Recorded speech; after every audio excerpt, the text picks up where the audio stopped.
찔레꽃 울타리 겨울 이야기 질 바클렘 글 그림 이한향 옮김 도서출판 마루벌 한겨울입니다. 해걸음이 되자 날이 더 추워집니다. 북쪽에서 불어오는 얼음장 같은 바람이 금방이라도 눈을 몰고 올 것만 같습니다. 찔레꽃 울타리 마을 그루터기 깊은 곳 창문마다 등불이 켜지면서 아주 작은 불빛들이 여기저기서 반짝입니다. 그보다 더 작은 불빛들이 저장 그루터기에 나오더니 서둘러 덤불 사이를 지나 뒤틀린 나무 밑둥에 난 구멍 속으로 들어갑니다. 곧 눈이 올 거라고 생각한 들쥐들이 따끈한 저녁을 먹으며 벽난로가 있는 집으로 돌아가는 것입니다. 저장 그루터기를 돌보던 사과 할아버지는 맨 나중에야 집을 향해 나섭니다. 할아버지가 돌 능금나무 집에 막 이르렀을 때 눈송이가 날리기 시작합니다. 당신이에요? 사과 할머니가 문을 열어줍니다. 부엌에서는 맛있는 냄새가 새어 나옵니다. 오늘 오후 내내 할머니는 추운 겨울에 먹을 빵과 과자를 만드셨거든요. 할머니는 안락의자 2개를 벽난로 옆에 당겨놓고 쟁반에 저녁을 차려옵니다. 돌능금 나무 옆 자작나무 집이 떠들썩합니다. 아이들이 태어나서 처음 본 눈을 본 곳입니다.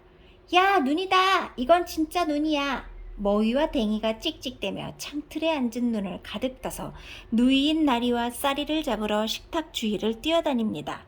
식사 시간이다! 4개의 작은 그릇에 뜨거운 밤죽을 덜면서 엄마가 엄하게 말씀하십니다. 저녁을 먹고 아이들은 잠자리에 들었지만 너무 좋아 도저히 잠을 이룰 수가 없었어요. 엄마 아빠가 방에 들어가신 것을 확인한 다음 아이들은 침대에서 내려와 창밖에 내리는 눈송이를 구경합니다. 내일은 썰매를 타야지. 난 눈과자를 만들 거야. 그러지 말고 우리 눈쥐를 만들자. 머위 나리 쌀이는 신이 나서 말합니다. 그럼 내가 쓰러뜨려 버리지. 댕이는 여동생들을 의자에서 밀어 떨어뜨립니다. 다음날 아침 덤불 밑에 사는 들쥐들이 깨어났을 때는 창문들이 반쯤 눈에 가려져 있습니다. 부엌에 내려오신 사과 할머니는 식탁 위에 올라가 발꿈치를 들고 밖을 내다봅니다. 어머나! 할머니의 눈이 점점 커집니다. 오솔길과 덤불들이 두껍고 하얀 눈이불 속으로 숨어버린 들판은 너무나 아름답습니다. 머윈의 가족이 아침을 먹으러 내려왔을 때 부엌은 아직도 어둡고 조용했습니다. 머위 엄마는 벽난로에 새 장작을 넣고 나리에게 긴 꼬챙이로 빵을 굽게 합니다. 조금 뒤 모두 식탁에 둘러앉아 따뜻한 빵과 나무딸기 잎차를 마시며 오늘 해야 할 일들을 서로 얘기합니다. 눈은 생각했던 것보다 훨씬 많이 왔습니다. 갑자기 많이 내린 눈으로 들쥐 마을의 아래층 창문들은 모두 눈 속에 묻혀버렸고 위층 창문들도 반쯤 가려져 있습니다. 들쥐들은 위층 창문을 열고 이웃들에게 손도 흔들고 이야기도 나눕니다. 눈 축제를 열어도 될 만큼 많이 왔지요, 할머니? 머위 아빠가 사과 할머니에게 소리칩니다. 눈 축제라는 말에 어린 들쥐들은 귀가 솔깃해집니다. 찔레꽃 울타리 마을의 들쥐들은 저마다 현관 옆 선반에 삽과 지도를 밧줄을 들을 얹어둡니다. 아침을 먹고 난 들쥐들은 나무들 사이에 굴을 파서 마을의 모든 집들을 잇고 저장 구루터기와도 연결합니다. 머위와 댕이도 도우러 나왔지만 눈싸움만 하는 바람에 집으로 다시 보내집니다. 마타리도 밝은 눈 할머니 댁까지 굴을 뚫고 가 벽난로에 불을 지펴드립니다. 이렇게 많은 눈은 아주 어렸을 때 보고 처음이야. 마지막 눈 축제는 내가 결혼하던 해여 있었는데 그 축제를 기억하는 들쥐는 이 마을에서 이제 나뿐인 것 같아. 밝은 눈 할머니가 한숨을 쉬며 말씀하십니다. 굴을 다 파고 나자 들쥐들은 시끌벅적 저장 그루터기 안에 있는 커다란 방으로 모여듭니다. 사과 할머니는 찬장에서 씨앗으로 만든 빵을 꺼내고 도토리차 한 주전자를 끓이십니다. 모두 맛있게 먹은 다음 사과 할아버지 곁으로 다가앉습니다.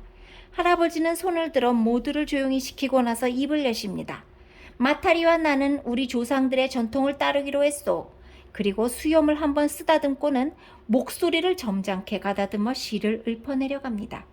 흰 눈이 온 세상을 덮은 날, 들판은 고요히 잠이 들고 가지마다 하얗게 눈꽃 핀 날, 밤하늘의 별들도 덩달아 새하얗고 흐르던 시냇물 꽁꽁한 날 눈축제는 우리 가슴을 녹여준다오.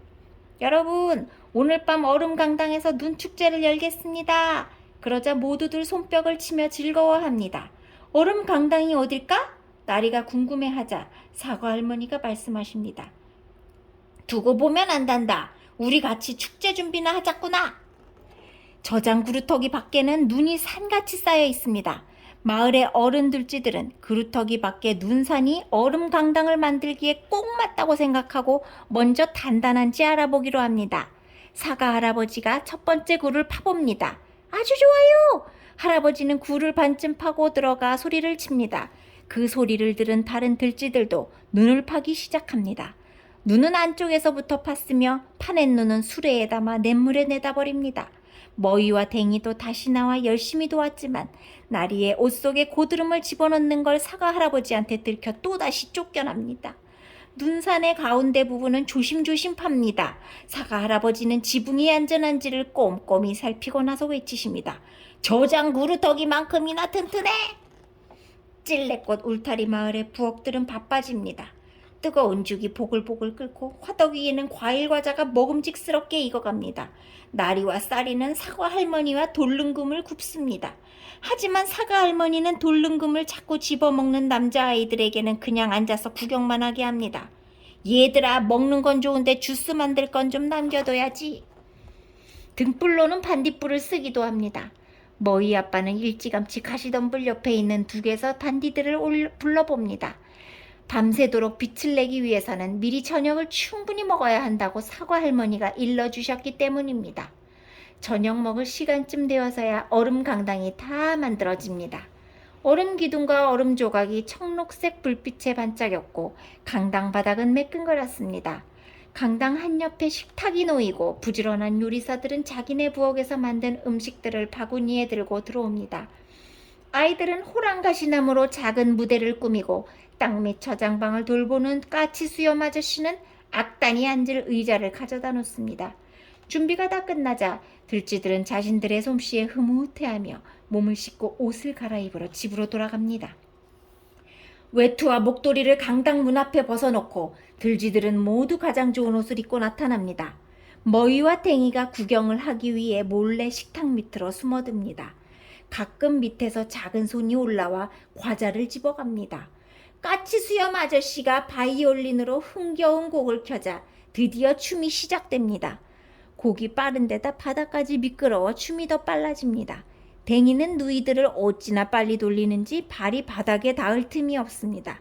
나 어지러워! 얼굴이 파랗게 질린 나리가 말합니다. 사과 할머니가 의자 위에 올라가 냄비 뚜껑 2개를 마주치며 소리칩니다. 자, 여러분 식사 시간입니다. 먹고 마시고 춤추는 일이 밤새도록 이어집니다. 밤 12시가 되자 어린 들쥐들은 모두 집에 돌아가 잠자리에 듭니다. 아이들을 재우고 어른들은 다시 얼음강당으로 돌아옵니다.